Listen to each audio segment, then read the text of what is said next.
Hello mga kabadis, magandang buhay sa inyong lahat. Welcome to another episode of our vlog.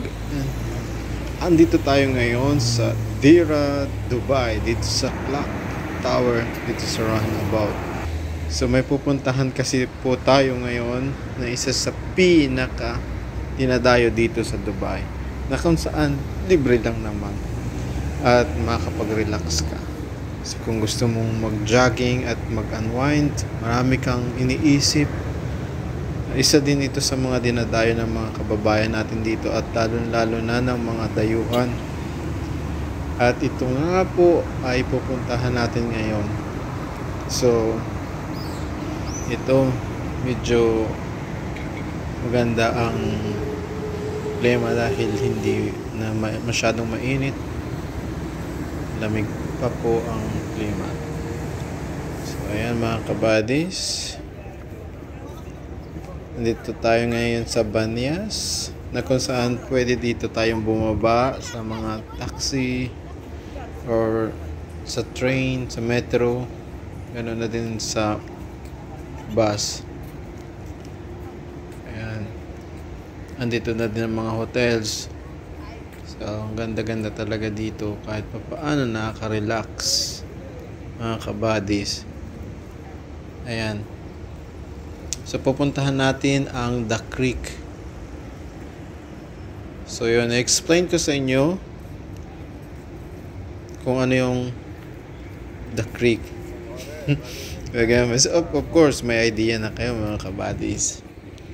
So, sa side na yun, mayroong bus station doon punta sa north and south, ganon. Ayan, nakikita ninyo mga kabadis. Ayan, so sa side na yan, ayan,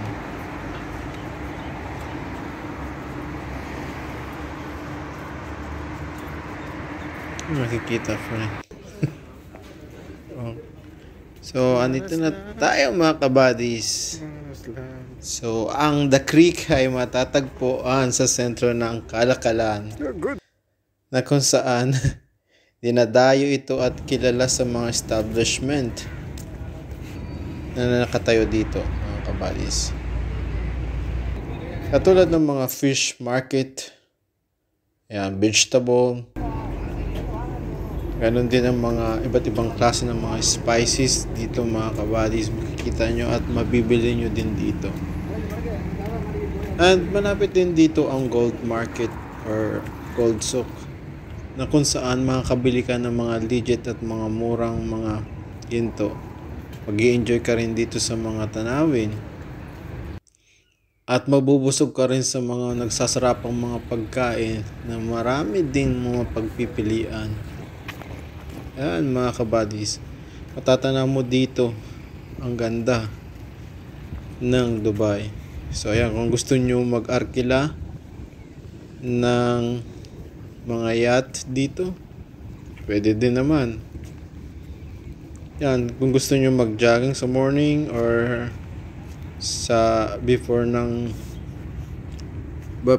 lumubog ang araw, maganda din dito mag-jogging mga kabadis. Talaga nakaka-relax, mahangin. So ayan, try natin dito so makyat kung papayagan tayo. Ganon. Talaga namang naka-excite. Iba't ibang mga traditional nila nasasakyan. Ginagamit nila ito sa mga restaurant, floating restaurant, sa sisend ng mga kalakal nila. Ayan.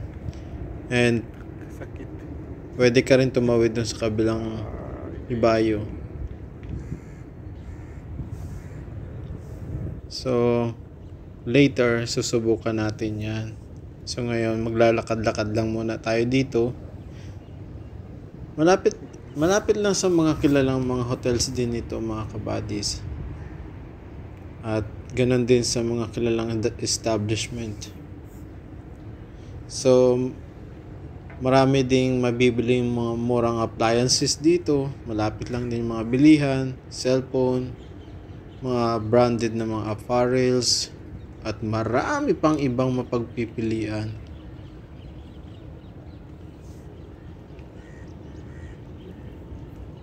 So matatagpuan mo ito dito sa Deira, Dubai. Dito sa Creek. Dito sa area ng Banyas. So ayan mga kabadis, kung gusto nyo ng floating restaurant, matatagpuan nyo dito yan. Ayan oh, mga kabadis. Talaga namang mag-enjoy ka. Sa night mas maganda kasi mas ma-appreciate mo yung pwede ka mag-order dito ng mga food, drinks, lahat ng klase. So maglalayag sila dyan pag sa gabi. Ayan mga kabadis. Ayan, pwede ka pumunta dito. Baba ka sa Banyas Square. Pwede kang mag-taxi man, train or bus yan. Ang Crete dito ay malaking tulong sa Dubai. Dahil dito rin dinadaong ang iba't ibang mga kalakal na kinakailangan ng nasabing ng city na to. So alam nyo ba, mga kabadis, noong taong 1961, unang hinukay ito, itong nasabing creek na ito. Pero dahil mababaw, hindi makapasok ang mga malalaking mga basin. So nandito tayo sa Banyas ngayon, mga kabadis. Ayan yung Dubai, makikita nyo dito. Nandito tayo ngayon. Diba? Yung mga ganyang mga design. So ayun na nga mga kabadis, balik tayo dun sa trivia ko. Dahil medyo mababaw, hinukay nila uli para laliman noong taong 1961 at noong 1970 para lang sa ganun magamit ng nakakarami at madaanan ng malalaking mga vessels. So para mailusot nila yung mga kargamento hanggang sa dulo at palabas. Diba? May pa-jogging si ate. May pa-sexy. Ang ganda-ganda dito sa gabi, promise. Mga kabadis. Pwedeng sumakay kayo dyan. Mag-date. Ito. So maya-maya kasi paggabi na, susubukan natin yung mga kabadis. Sasakay tayo dyan. So pupunta tayo doon sa kabila na yon, sa kabilang side na yon, kasi marami din doon pamilihan. Papasyalan din natin yun. Pero tas pupunta tayo, tatawid tayo, magbabayad tayo. Dalawang klase dito yung pwedeng tawiran. Yun doon sa common na para siyang hindi ko alam yun kung anong tawag doon. Yan, ito yung nila, munisipyo. Wow, munisipyo. Di ba ang ganda, ang linis ng Dubai? San ka pa? Sana all, mapapasana all ka na lang talaga. Napaka refreshing talaga ng lugar na to. Parang uminom lang. Ayan diba? Ayan, dyan tayo sasakay mamaya mga kabadis. Dalawang klase yan. Yan yung common. So gusto kong itry din yan. At saka yung advance na sasakyan na katulad yan. Ito yung pangmasa, kumbaga. So ayan mga kabadis. Ayan, titingnan natin. Silipin, Marites. Ayan, ito yung common mga kabadis. So pag tumawid ka doon, alam ko 1 dirham o 2 dirham lang. I'm not sure magkano. So later, malalaman natin yan. Ayan, diba? Ang dami nakasakay mga kabadis. Makikita mo doon. And ayan, tingnan mo yung mga landmark at saka mga ng Dubai. Makikita mo dito, matatanaw mo. talagang nakaka-relax mga kabadis. Yung ibang ano dito, nagpe-fishing sila dito. Pero ang alam ko bawal dito mag-fishing, pero yun marami silang pag wala siguro yung naninita, meron din na nanghuhuli dito mga fish. Ayun. May mga nakita ako kanina eh. Diba, nakaka-relax. Makikita mo dito ang mga landscape and architecture ng Dubai. Ayan, diba? So, tatawid tayo mamaya dyan.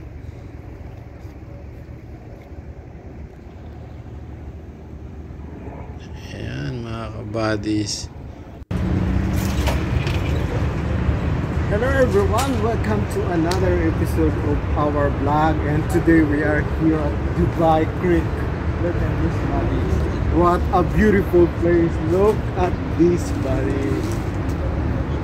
Samahan niyo po ako for another episode. And let's go. Hello everyone, welcome to Dubai. Look at this beautiful place. Habibi, come to Dubai. Come to Dubai. Imagine this beautiful place. Wow. And here we go. Right here. Right here.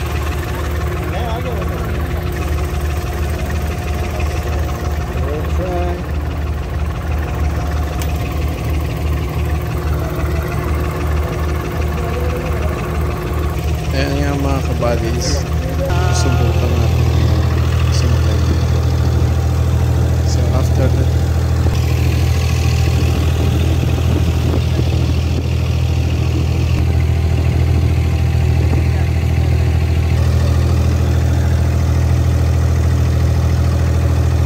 nito, babalik din tayo kasi gusto lang natin matry. Ayan, ayan, sa gabi katulad nito.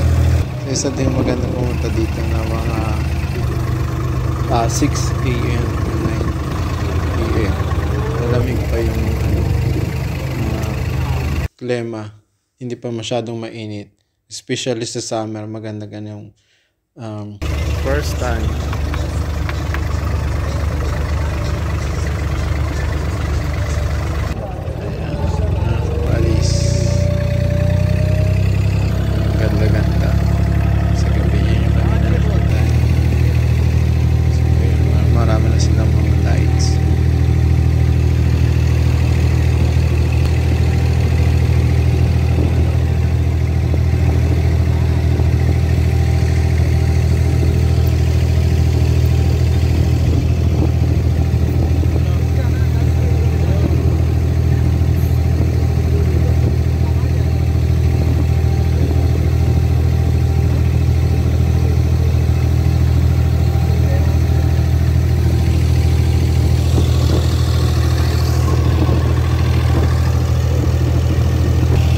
Ito yung traditional,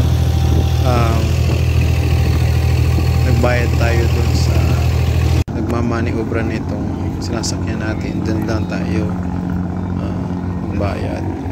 So later, pagpabalik na tayo, kuha tayo dun sa ticket booth nila dito. Ayan, kuha tayo kasi babalik na tayo sa kabilang side. Kinakailangan natin ng ticket, kukuha tayo. Di ba nakaka-relax mga kabadis? Wait, I'll just make a video.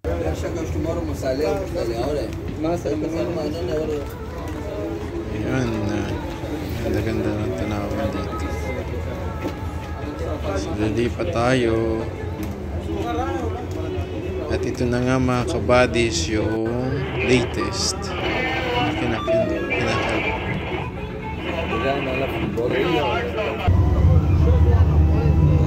kailangan natin dito na naka-safe belt tayo.